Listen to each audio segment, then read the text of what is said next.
umuubo. Hirapan din ako matulog. Kaya ako pinipilit matulog, hindi ako makatulog. So, may mga bagong niresetang gamot.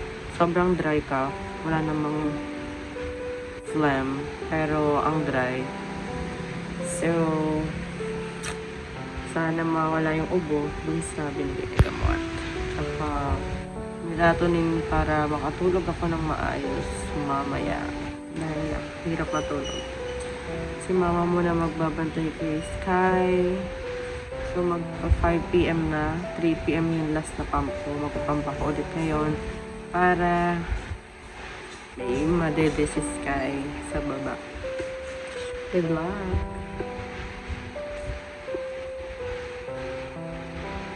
So far, ano lang naman, ubo. Yung temperature and oxygen level ko is okay. So far, so good. So, more dasal. At inom ng tubig. At ng vitamins. Morning. Day 3.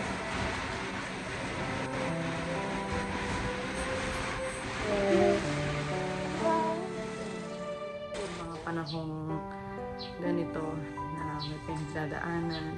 So, gusto ko lang i-share kung paano nagsimula and all. So, today is Monday, September 13. So, last week, hindi talaga ako lumalabas. Simula nung nagka-Delta variant, sobrang takot ako lumabas kasi kasama ko yung baby ko dito sa bahay. Sabi nila, airborne. Kasi dati labas ako ng labas. So, ngayon natakot na ako lumabas. So, nag-grocery lang ako every 2 weeks. Tapos yun lang, pa-deliver ng gulay, ng prutas. Last nalabas ko, nag-grocery ako ng August 29 sa Pure Gold. Next naman, may pumunta dito yung friends ko ng September 1 or September 2. Dinaanan lang nila ako, then nag-drive-thru lang kami ng milk tea sa labas, and then bumalik na ako ulit sa bahay.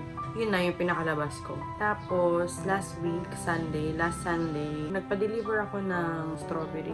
So, nireceive ko siya ng umaga. Tapos, ibang strawberries na binili ko, pinadeliver ko dun sa asawa ng pinsan ko. So, lumabas ako ulit. Pangalawang labas ko, inabot ko yung strawberries sa Lalamove ulit. Umorder ako ng Krispy Kreme. So, mga bandang hapon, lumabas ulit ako ng gate para i-receive yung Krispy Kreme. Yun lang yung time na lumabas ako ng gate. Kasi more on, pag may mga Shopee delivery naman ako, kumakatok dito sa pintuan yung nagde-deliver. Kilala naman na nila ako dahil nga parang almost everyday nagde-deliver. Pero sobrang sinasanitize. Like pagkaabot sa amin ng parcel, sanitize agad yan ng Lysol. Ilalapag ko, hindi ko muna bubuksan yan. Kinabukasan ko pabubuksan or kapag sabay-sabay na dumating, kapag madami na, tsaka ko lang siya bubuksan. Pero sobrang sinasanitize namin yan kahit pagbukas ko ng plastic, lahat sinasanitize. Kaya hindi ko maisip saan galing to. Kung paano nangyari, hindi ko talaga alam.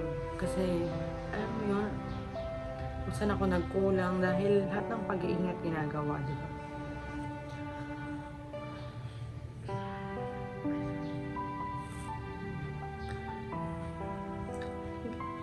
Hindi mo alam kung nasaan talaga yung virus. Kung malabas kami or magre-receive, automatic naka-face shield kami. Naka-face mask. Kasi natakot eh. Monday, kinabukasan, sobrang kanina ng lalamunan ko. Feeling ko baka na sobrahan lang ako sa pagkain ng matamis kasi pinatamis ko yung strawberry, nakatatlong donut ako ng Krispy Kreme. So, feeling ko, baka tilang lalamunan, ganyan, baka na sobrahan lang sa matamis. Maaga pa lang, before lunch, no medyo, wala, syempre paranoid ka na eh. Lahat ng may isip mo. Parang nagsuob na kagad ako noon, no umaga. Nagmumug na ako ng maligamgam, na may asin. Nagmumug na din ako ng betadine, na pang-gargle. Nagpakulo na din ako ng luya. Tapos with lemon, ininom, maligamgam. So parang, kasi di ba yun yung mga unang remedy na pwede natin i-take. Hanggang sa nung mga hapon, hindi pa rin hindi nababawasan. So parang lalong kumakati yung lalamunan ko. So medyo ang dami ko nang naiisip and all, nag-face mask na ako para sigurado, di ba? Syempre, think positive pa rin, iniisip ko na wala yun, ganyan, bla bla bla. Hanggang sa isip ko matulog na lang ako kasi katabi ko yung baby ko matulog. Tapos si mama, naisipan ko na mag-mask na lang din habang natutulog kasi okay lang naman yung ganun kasi naka-aircon naman and all. So nag-mask ako nang natutulog kasi breastfeeding. So katabi ko si Sky. Tapos pagkagising ko ng umaga, ganun pa din. Makati pa din talaga yung lalamunan ko. So, medyo alarming na. Tapos, nag-try ako mag-check ng temperature. So, hindi ako mainit. Tinry ko lang i-check yung temperature ko. Nung chinek ko, 37.3. Dati, mga previously, 36 something lang naman yung temperature ko. Nag-try ako na mag-check ng nung isa pang thermometer, ganyan. So, same sila na more than 37 yung temperature. So, parang ako, hindi naman ako mainit and all. So, meron ako ditong antigen na test kit. Tagal ako may ganun kasi binili namin sa friend ko. Tapos, parang ako, gusto ko lang i-try. Try ko lang o if ever, ganyan. Saliva test siya. Parang yung PT, sinubukan ko yun. So, laway lang siya. Tapos may ihahalo ka na ewan ko kung anong tawag doon. Aalugin, pipindutin, ganyan. Tapos, ilalagay na doon sa parang PT. Nung pinatak ko ng 3 beses, yung laway, yung second line, parang medyo blurred. Ang pagkakaalala ko kasi, yung pinsan ko na nag-positive, nag-antigen din, sabi, pag blurred daw, so hindi ganun yung virus, parang ganun. Ang pinagtataka ko, bakit nagto 2 lines na siya eh? So inantay ko mag 10 minutes. Ending, nag-dark. So 2 line. Doon na ako na-alarm na mag-mask ka na pinag-mask ko na yung mama ko. Naghanap na ako online, nagtanong na ako sa Pedia, sa OB ko. Gusto ko sigurado kasi kasi antigen. So parang 50-50, hindi pwedeng false positive. Kaya hindi ganun ka-accurate yung antigen. Kaya naghanap ako ng home service na RT-PCR test. Buti na lang meron. After lunch, may nagpunta dito. So, RT-PCR test, yung sa ilong, tsaka sa bibig. Tapos, mahal, pero kailangan. I mean, andito na eh. So, amount niya is 4,360 kasama na dun yung service fee. Yung name is Be Safe MD, yung page niya sa Facebook. Tapos, yung result, lalabas within 24 hours. So, buong araw itong buong araw after ako i-swab, sabi ng pedyo tsaka ng OB ko, mas okay na kung breastfeeding pa din, basta naka-face mask lang ako. Kasi mas ma-at weight, something like that, yung risk kapag breastfeeding. So, tuloy breastfeeding, katabi ko pa din si baby. Sobrang ingat. So, nung time na to, makati lang talaga yung lalamunan ko. Tapos, medyo yung temperature ko more than 37 buong araw. Tapos, kinabukasan ng Wednesday na to, 5 a.m. nagising ako. So, lumabas na yung result via email. Yun nga, positive nga. So, in-inform ko na yung family ko, yung mga friends ko, tapos yung... So far, wala naman ako nakasalamuha. Kasi nga, hindi naman kami lumalabas. Ako pa din yung nag-aasikaso sa baby ko kasi medyo, aligaga. Na kailangan ko pa din siyang asikasuhin kasi yung mama ko gagawin yung paglalaba, maglilinis, lahat. So, first 4 days ata, basta until Friday, katabi ko yung baby ko matulog, pinapatid ko siya. Paghapon dito, tapos binababa ko din siya. Nung parang 3rd day, parang medyo inuubo-ubo na ako. Friday yun nag-start na parang sobrang dry cough na, sobrang pati na lalamunan. Tuwing uubo ako, may laway, so dinudura ko. Pero hindi naman, may plema minsan, pero hindi yung sobra. Kaya tuwing nauubo ako, pinipilit ko na dumura para mailabas. Ayun. Tapos, so, ang nireseta sa akin pala na gamot, Lagundi syrup. Kasi ang iniinom ko na vitamins is Obimin Plus, 2 times a day na Immune Pro. Meron akong Calciumate, tsaka Hemerate FA. Yun yung mga vitamins ko nung buntis ako. Until now, iniinom ko pa rin siya. Kasi sabi nung OB ko, habang breastfeeding, ituloy lang. So, iniinom ko pa rin yun. Nadagdagan lang ng Robitussin DM para sa ubo. Tapos, Lagundi syrup, pang palabas ata ng plema, ganyan. Pero nung 3rd day, anong Sabado, pinalitan ng doktor, meron teleconsultation. So, yung course po na doktor, binigyan ako ng bagong reseta, ito, Levopron, para hindi daw ako ubuhin. Parang ganun. 3 times a day. Tapos, niresetahan niya ako ng, yung una pala na nireseta sa akin, nung Wednesday, is yung azithromycin. Ito, ubos ko na siya. So for 5 days, once a day lang, azithromycin, antibiotic ata to. Tapos ito, isa na lang yung natitira, Nafarin A. Ito yung paracetamol na pwede din sa sipon, sa ubo. So isa na lang yung natitira para ngayong 2 p.m. For 5 days din to, 3 times a day. So, ang nadagdag lang, so nag-stop na ako ng Lagundi and Robitussin DM. Pinalit itong Levopron starting Saturday. Since nahirapan ako matulog, syempre kapag bago matulog, parang ang dami mong naiisip. Hindi mo maiwasan yung stress sobra. Pero I'm trying my best na think positive. Naresetahan din ako ng sleep well na melatonin. So, twice before sleeping, 2 days na ako nagaganito. Pero hirap pa din ako makatulog sa gabi. Kasi mas lalo kong inuubo kapag sa gabi. Kaya medyo nahirapan pa rin makatulog. Plus, sinasabayan ko pa siya ng isang Berocca, yung vitamin C. Yung tinutunaw sa tubig. So, pagigising ko, gargle, toothbrush, inom ng pinakuloang luya with lemon para mainit. Kumakain din ako ng isang orange. Pinapapak ko lang. Yung ulam namin simula nung una, may sabaw para mas okay. Kasi mainit, ganyan. And always check yung pulse oximeter. So, check ko ngayon. Tsaka yung temperature. 3 times a day. Lalo na kapag bago matulog. Nag-check. So, hindi ko sure kung pang ilang day ko na, pero ang sabi kasi nung iba, simulan kung kailan nagka-symptoms, which is Monday, and today is Monday, so parang pang 1 week na. Kung sisimulan ko naman ng Wednesday, kung kailan ako nag-positive, then pang 5th day ko na ngayon. So, ito. 36.1. Simula naman nung Friday, puro below 37 na yung temperature ko sa awa ng Diyos. Ito lang, kailangan i-monitor lagi yung oxygen level. Tapos sa umaga, after ko maligo, mag-sanitize and all, para makaligo naman yung mama ko. Kakakit ko lang ngayon para mag-isolate ako dito sa kwarto. Kasi ang hirap na si mama lahat kikilos, hindi mahirapan din siya. So, pag after ko maligo, hinahawakan ko muna si Sky.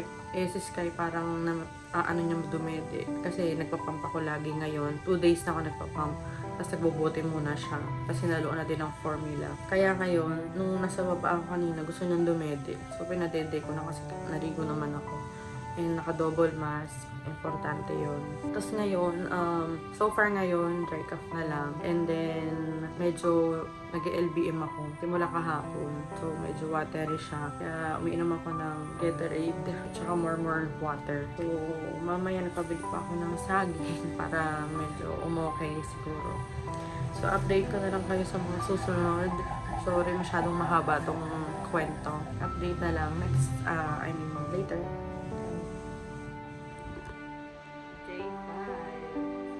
Sobrang dry cough pa din kahapon tsaka ngayon. Pero so far, wala naman akong lagnat. 36.3 yung temperature. And 99 pulse oximeter. Nakalimutan ko pala sabihin kahapon na nawalan din pala ako ng panlasa tsaka pang-amoy nung 4th and 5th day. Wala akong panlasa tsaka pang-amoy. Pero ngayon medyo bumalik na. Medyo may pang-amoy tsaka panglasa na ako kaya okay na kumain. So, update until later. Medyo kakagising lang. Kasi kaninang 4:30, nagising ako dahil narinig ko umiiyak si Sky sa baba. So, bumaba ako para katulugin siya ulit. The first thing in the morning, of course, pumping. Nag-pump para may madede si Sky and then bababa na ako. So far, medyo nag-light na yung pag-ubo ko. Paggabi ako inuubo talaga. Kaya pagising-gising. Pero so far, hindi na ganun kata yung lalamunan. Sana mawala na yung ubo ko today. Ng tuluyan. Ayan. See you later. Getting ready for bed. Just an update. So far, so good. Today is Wednesday pa din. 1 week since nag-positive ako. Pero, ika-9th day kung nag-start ako ng bilang nung Monday. Nagsuog na ako, nag-freshen up, at ngayon, mag-10 na. So, inom na ako ng Levopron. So, medyo konti na lang siya. Hindi na ako masyadong inuubo. Thank you, Lord. Konti na lang. Pero mas madalas kasi pag madaling araw yung ubo. So, 10 ml, 2 ganito. Buti na lang may frame ganito. 3 times a day kasi to. So, 6 a.m., 2 p.m., and 10 p.m.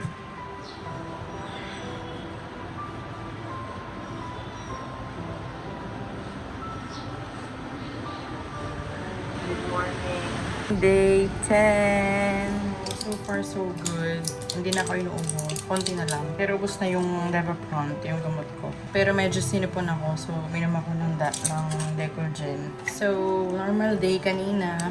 Pero nakamask pa rin sa baba, syempre. Na-swab pala kahapon si mama. So, wala pa yung result. Nantay pa namin. Sabi sa email daw. So far, sa awa ng Diyos, tuloy-tuloy na at hindi na sila magka-symptoms hanggang matapos ng quarantine. So, yun lang for today. Good night, everyone! See you tomorrow! Good morning! Saturday! Ang dami kong na-pump kasi last na nag-pump ako 10 p.m. kagabi. So far, okay naman. Pero inuubo pa din ako. Ewan ko ba kung bakit. Ang 12th day na po today. So, magluluto na ako sa baba. Bababa na ako. See you later! Good morning! Good morning! It's Monday! Happy Monday! So far, okay naman na. Mamaya, punta ako ng NKTI para magpa-x-ray to make sure na cleared at walang ibang problema. Day 14! Day 14 with my baby boy! So, hindi natuloy yung x-ray ko today. Bukas na lang daw. Hello, baby! Say your teeth! Say your teeth! Hi! Say hi! Hi, everyone! Edeng, edeng! Good morning! It's Tuesday, day 15. So, today, mag-try ako mag-check na antigen test since meron ako ditong kit. Good luck to me! Today is day 15. So, nag-test ako na rapid test na para siyang pregnancy test. So, meron tayong tube, imbudo, charot. Tapos ito, and then ito, yung panghalong gamot. So, saliva test siya. Tapos, ilalagay dito once na So, kukuha muna tayo ng laway. So, dapat dito lang. Pero magandito lang. So, ang sabi, kailangan ng ganito lang sa line. So, kaya may ganito para mabawasan. So, based dun sa instruction, itong gamot, ihalo dito sa tube. So, ayan na alagay. Tapos, ayan, pipisilin. 10 times daw pipisilin. 1, 2, 3, 4, 5, 6, 7, 8, 9, 10, 11. So, parang pregnancy test lang talaga siya. So, papatakan natin dito. Sabi, tatlo na tayo. 1, 2, 3.